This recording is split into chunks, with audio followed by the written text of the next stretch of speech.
Like a fat guy putting on shots, you split your sides at Thursday Thoughts. Welcome to this week's edition of Thursday Thoughts with Eddie Anchor. I'm your host, Eddie Anchor. It just wouldn't be Thursday night without another helping of everyone's favourite fantasy football league. But enough chit chat, let's get into this week's matchups. Bunga versus Hayden. Well folks, this is it. The game we've all been waiting for. These two sworn enemies will square off across the Thunderdome in what looks like being a titanic struggle. After dropping his first game of the season at the hands of Tom, Bunga will be looking to make amends very quickly. 2 losses on the trot could have him as low as 5th by the end of the round. Hayden has won his last 5 in a row and is within touching distance of top spot. The tricky situation this week for Hayden will be working out how best to coach all the way from Japan. As big as Mount Fuji is, there is a far bigger lump confronting him this week. Bunga to bounce back and snap the winning streak of Hayden. Bunga by 19. Andy versus Tom. The big games just keep on coming this week as this top 5 clash between league leader Tom and 5th placed Andy looks set to be a cracker. Tom is living proof that the league's equalisation policies are working because now even he gets a chance to win some games. While it is considered a blight on the game and a huge blow for the league's reputation to have Tom on top of the league, Andy was quoted earlier this week as saying, "I will kick his cardboard home in with my white canvas yachting shoes." When Tom was approached for a response to these remarks, all he commented was, "You got $1, bro?" On the back of recent performances, it is difficult to see Tom losing this week. Tom by 130. Ben versus Chris. This game is a battle between the haves and the have-nots. Ben's team have been shit, and Chris's team have not been winning. Only good luck separates Chris from Ben, as they are currently only 13 points apart overall for the season. Yet, Chris has no wins at all and Ben has 2. If Chris is to even pinch a win, this has to be the week. Any team that has Jack Watts, Sean Grigg and Mitch Robinson as its best players is truly struggling. Chris will be looking to Matt Loby to put in a dominating performance against the Gold Coast and Ryan Griffin to continue to work into the season after early injuries. While no one wants to be the first to lose to Chris, it is going to happen eventually. This could be the week. Chris by 15. Callum versus the Commish. This match is expected to be far from a blockbuster, but the one unique thing about this matchup is it's the first time in Thunderdome history that these two teams have clashed where Callum was actually higher up on the ladder. To be fair, this has been the case for most teams Callum's played in the last 2 years, to be honest. The big new thing this week is the huge inclusions to the Commish's team. Finally, he will need to wash 18 strips on a Monday, as this will be the first time he's fielded a full 18 team in weeks.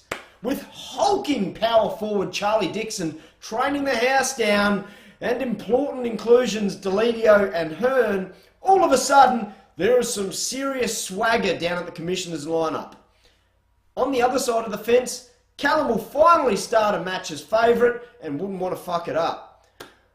With a week filled with shit talk and proclamations of easy victories this week, he is setting himself up for a huge fall.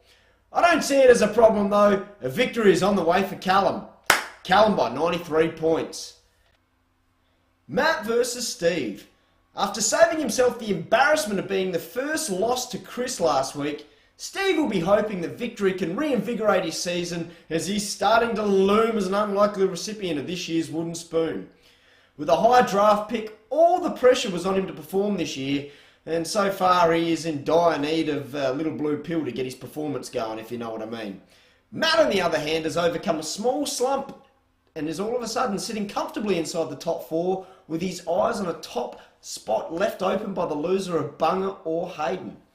Having already shared the same bedroom and bathroom for several years with Steve, these two coaches know each other inside and out.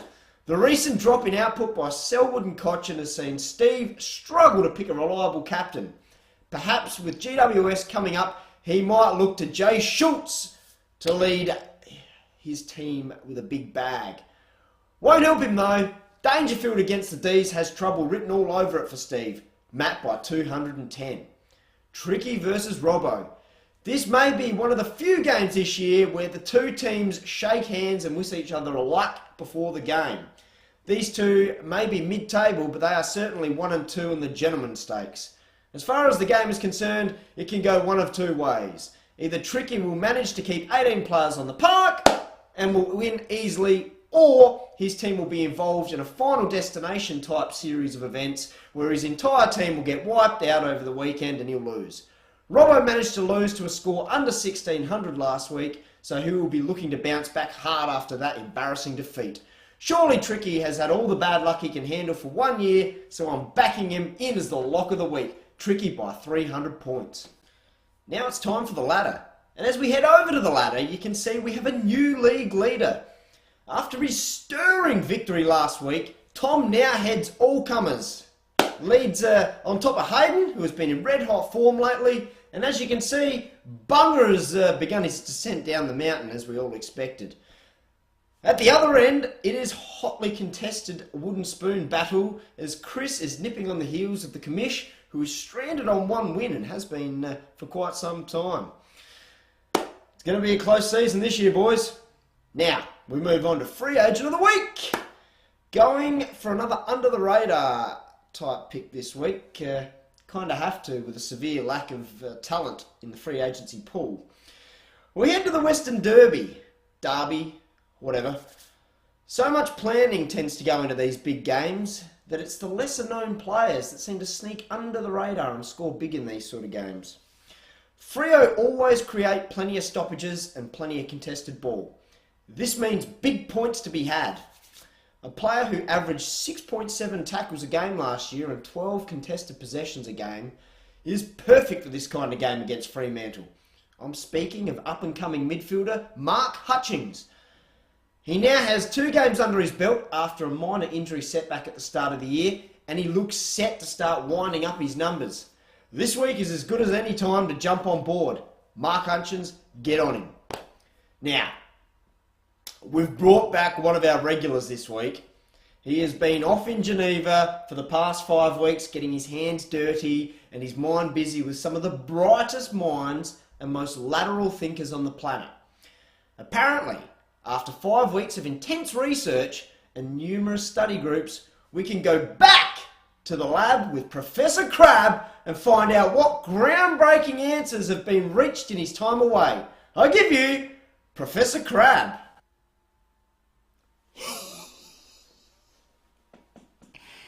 Thank you, Eddie. You're too kind. Now, I appreciate this opportunity to share the last 5 weeks' work with you and your audience. While it was wonderful to be able to grace the wonderful scientists in Geneva, it is far more of a privilege to engage your wonderful audience. I know for some of the wonderful scientific minds within your throng, this will be a truly engaging experience.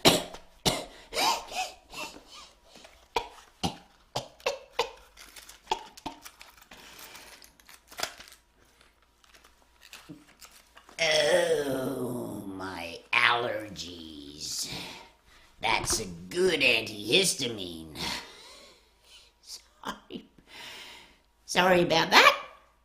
After weeks of trials using the Large Hadron Collider, many hours of vacuum environment testing, and complex algorithms to compile many thousands of gigabytes of compiled data, we have been able to answer one of the world's longest asked questions.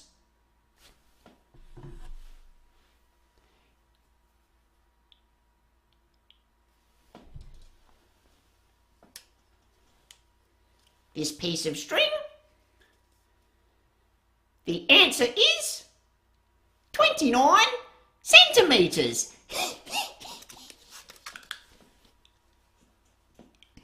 That's all from the lab with Professor Crab.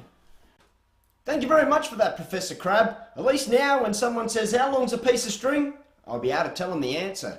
Now, it's time to move on to Eddie Mail. We've only got one email this week. It's sent in by someone who's a little too shy to use their real name. Now, the email reads, Dear Eddie, I'm going to put it this way. What the fuck is going on?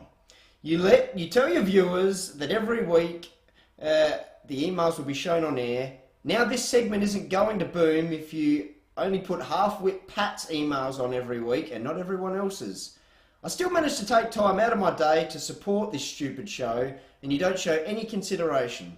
Fix this or beware you're a wannabe. I'm a bee. Buzz buzz. Regards, ? Well,